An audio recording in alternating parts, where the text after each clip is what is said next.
baked salmon. Ano siya? Teriyaki baked salmon. Tsaka gagawa din ako ng salad na merong avocado. And gagawa din ako ng dressing na balsamic dressing. So, yun, ipapakita ko sa inyo kung paano ko siya gawin. So, tara guys, umpisa na natin mag-prepare yung lulutuin natin. So, ito ang kailangan natin ingredients para sa baked teriyaki salmon. Salmon fillet, soya sauce, rice vinegar, sugar, ground black pepper, garlic, and corn flour. Ang sugar dapat brown siya, kaya lang is wala kaming brown, so gagamitin ko na lang yung white sugar. So dahil kailangan nating marinate ang salmon, so lalagay ako ng soya sauce. 1/4 cup of soya sauce.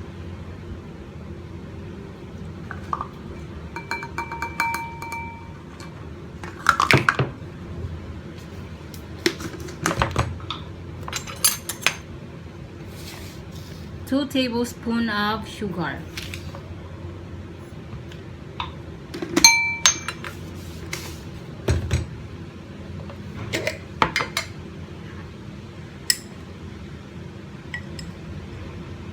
Two teaspoons of garlic.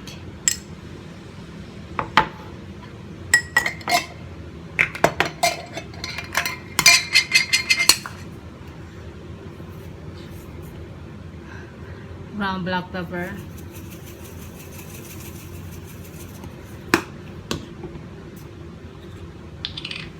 And rice wine vinegar. 2 tablespoons.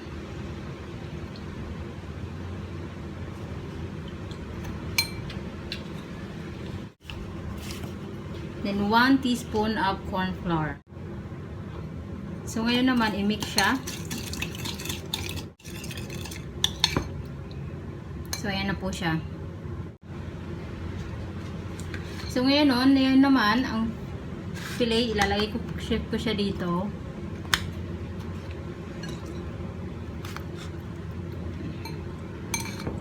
Po siya ng ganyan.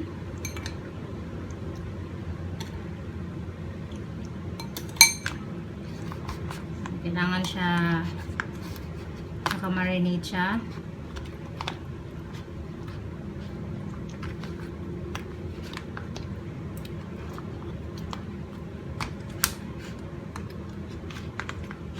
So, ayan na po.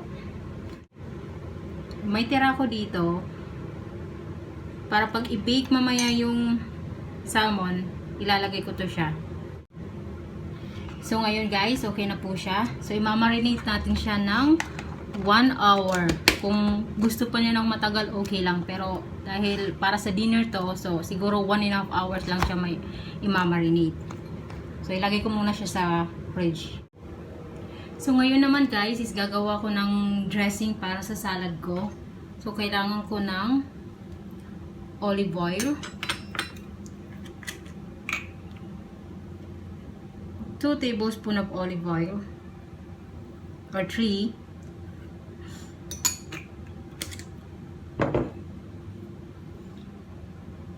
Balsamic vinegar.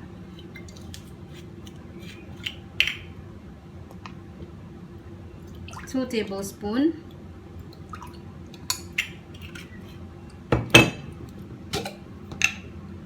Whole grain mustard.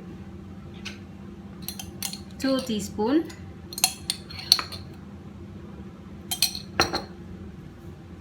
And some ground black pepper.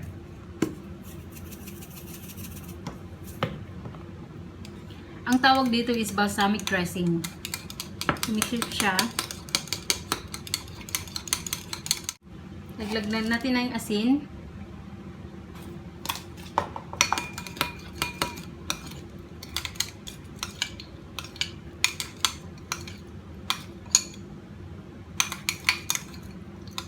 Yan na siya, oh. So, tikman natin. So, ayan na po yung dressing natin. So, ngayon naman guys, is gagawa ko ng salad. So, kailangan ko ng green leaves, red bell pepper, avocado, kamatis, carrots, and cucumber. So, ayan. So, itong ano na to, hindi mo na kailangan hugasan kasi nakahugas na to. So, hinugasan na to. Nilagay na lang natin dito. Ang ganon.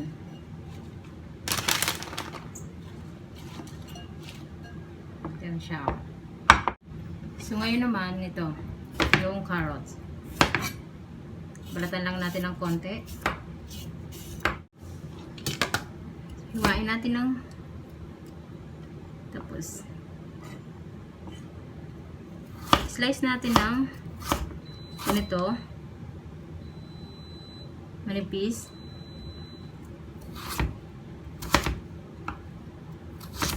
Dahan-dahan lang na hindi masama yung mga kamay. So ayan po, and then slice naman, ikat naman natin ng ganito ng manipis. Slice natin ng manipis. So ngayon naman, ilalagay ko siya dito. Para siyang step by step. Yan siya. Ngayon naman, yung cucumber. Ihati siya ng ganito.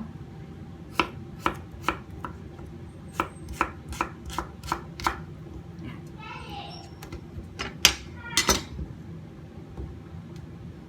Tapos, ilagay natin dito. Yan. So, ngayon naman, ito siya. Black pepper naman. Ganyan.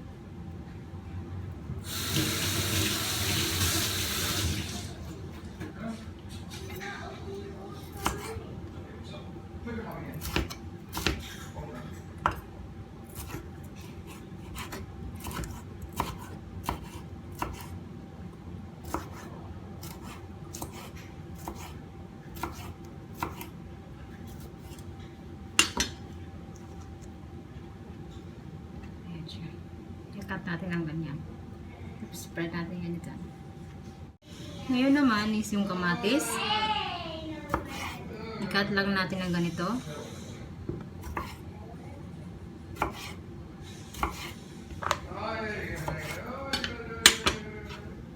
Ayan siya. Tapos ilagay naman natin dito. Ano lang siya kasimple. So ano yun naman, yung avocado, hatiin natin.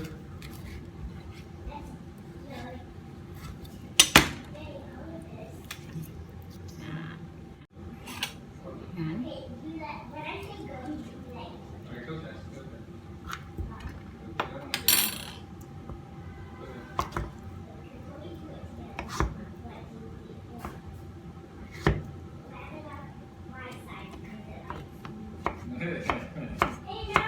Slice ng ganyan.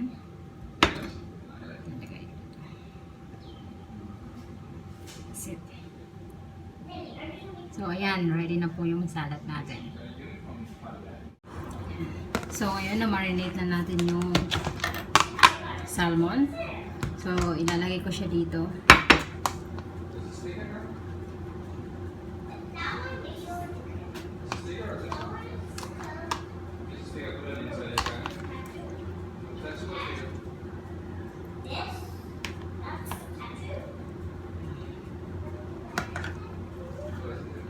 Ayan siya.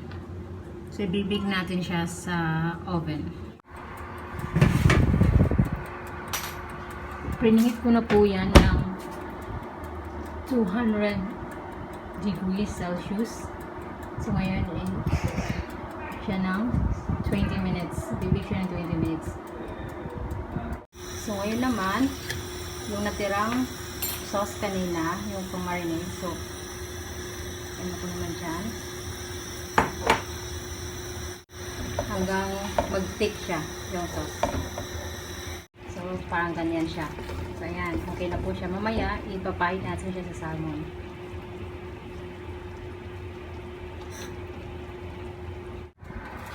So ngayon naman, pagiram natin ito.